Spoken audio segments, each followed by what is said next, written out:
Would you like to 10x your productivity and stop feeling so overworked and overwhelmed? Welcome to the Extreme Productivity Podcast with New York Times bestselling author and Inc. 500 entrepreneur, Kevin Kruse. All right. Welcome to the show this week. I'm Kevin Kruse, and I'm teaching you how to 10x your productivity based on my interviews with hundreds of highly successful people. In the last episode, I shared Mark Cuban's productivity secret, and today I'm going to explain how self-made multimillionaires schedule their day based on these interviews with millionaires, billionaires, other high achievers. And let's start by getting you a one-page planning tool that millionaires use to schedule their day. It's a great reminder cheat sheet that go along with today's show. All you need to do is send me a text message. Send the word achieve to the number 44222, or you can always just go to the website productivity-podcast.com. So, do self-made millionaires think about their day differently than mere mortals? Yes, I think they do, based on all of my interviews, in some key ways.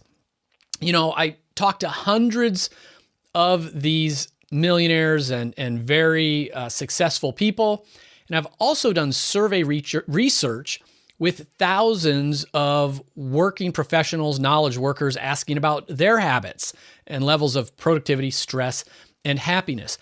And there are some unique differences. And here are 6 traits that I sort of see as common to the self-made millionaires. First, they have a sacred morning ritual. And this shocked me. I mean, I wasn't looking for it in the research. When I'm asking people about how they are so productive, how they achieve so much, what their secret is to time management, I expected them to talk about calendars and to-do lists and delegation. I didn't think they would talk about their mornings, but so many of them said how they spend the first 30 to 60 minutes of their morning sets them up for success for the rest of the day.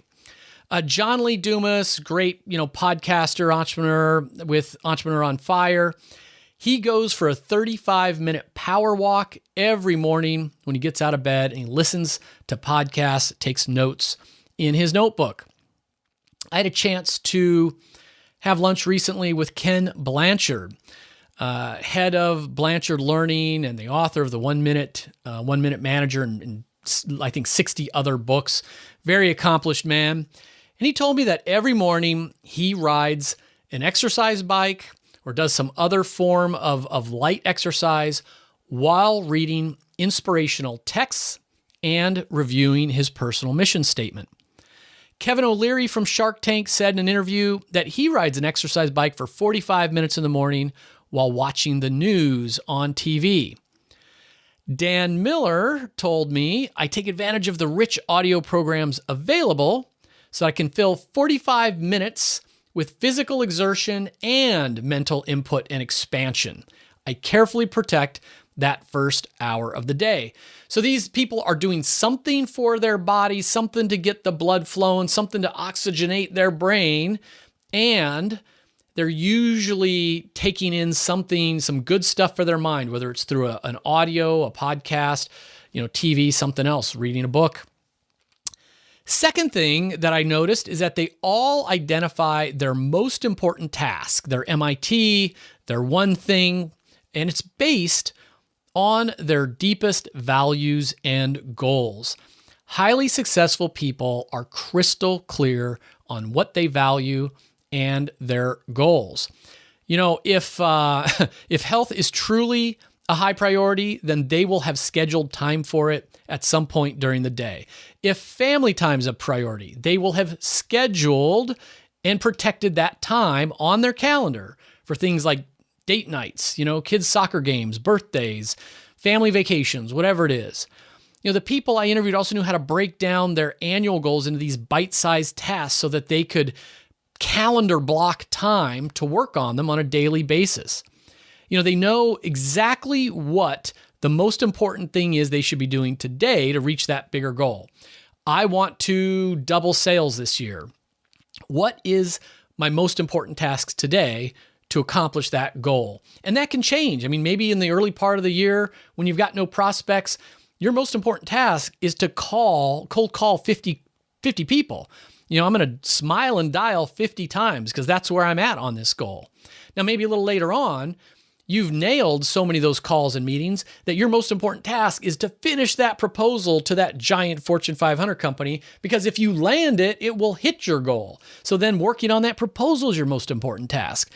Ultra productive people, highly successful people always know what the goal is and always know what they can do today to work towards it.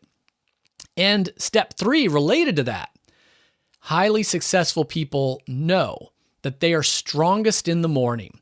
They schedule 1 to 2 hours every morning to focus on that MIT time.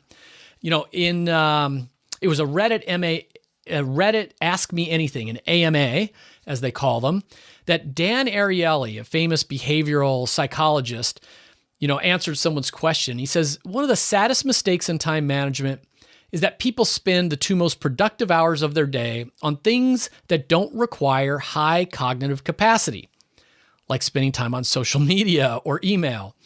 If we could salvage those precious hours, most of us would be much more successful in accomplishing what we truly want.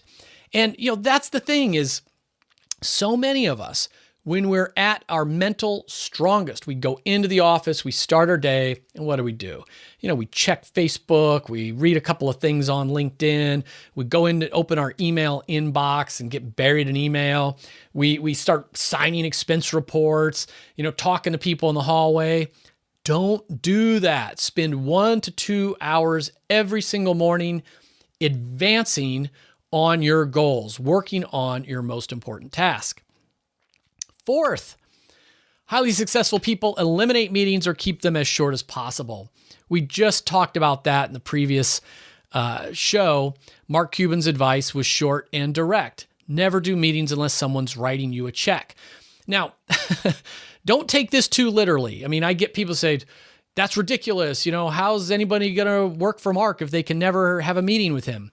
I don't think Mark Cuban never has a conversation with people. And in fact, I just recently heard, Seth Godin said the same thing on a podcast. He said, one of my 3 rules is I don't do meetings. Well, I've been in several meetings with Seth Godin on the several different occasions. So he does do meetings, but very few of them. He's very selective. It's only with inner circle and organizations that he support. I'm sure Mark Cuban is the same thing. He's not talking about a one-on-one meeting with someone that reports to him. He's talking about these mindless organizational meetings, these time-wasting status update meetings, these endless, hey, we've got a lot in common. Let's have a cup of coffee. Let me take you to lunch. I'll pick up the tab kind of meetings. Thank you anyway. I can pick up my own tab and I don't have time for lunch. So keep your meetings as short as possible.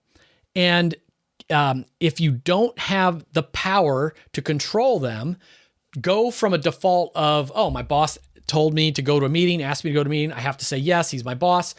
Or you say, listen, boss, even if she's super powerful, she's your only boss, she's in charge of your raise and everything else, you're going to say, listen, absolutely can do that meeting. I had planned on working on that other thing.